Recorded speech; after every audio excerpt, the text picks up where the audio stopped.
Une randonnée sur les traces de Marcel Pagnol. C'est le concept proposé par une troupe de comédiens dans l'arrière-pays marseillais. Une promenade unique, guidée par la voix de l'écrivain, dans les décors mythiques de Manon des Sources ou encore de La gloire de mon père. Mathilde Collet avec Nathalie Berthier.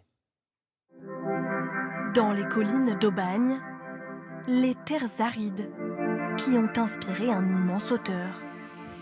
La chaleur provençale, le son des cigales, des personnages à part entière de l'œuvre de Marcel Pagnol. Venez avec nous. Aujourd'hui, au pied des montagnes, ces histoires reprennent vie. Tu montes, tu vas ouvrir l'eau. Tu reviens rapidement parce que j'ai à te parler. Rapidement. Allez.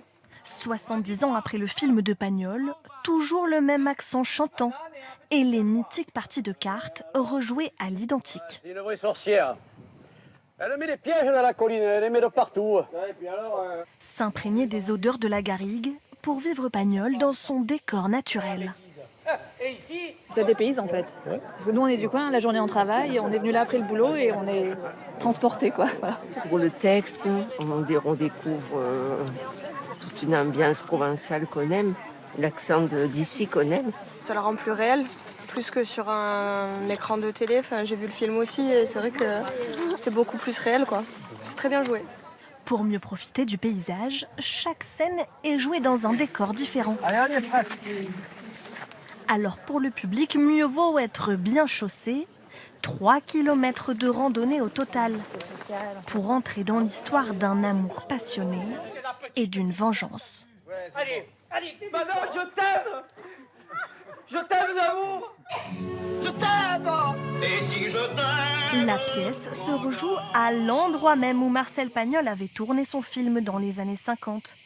Le cinéaste fut l'un des premiers à sortir les caméras des studios. Pour lui rendre hommage, le théâtre en plein air était une évidence. On a voulu gommer cette barrière, ce quatrième mur qui existe dans les théâtres et permettre à beaucoup de gens de venir voir des pièces de théâtre, leur donner la proximité de jeu et la proximité d'émotion. Les émotions du théâtre jusqu'à la tombée de la nuit. Vous voulez la suite là? Eh bien alors suivez-moi, et voilà. Allez, par là-bas. Pas de répit pour les randonneurs spectateurs. Le théâtre, ça se mérite. C'est surtout après le rosé, c'est très dur de remonter.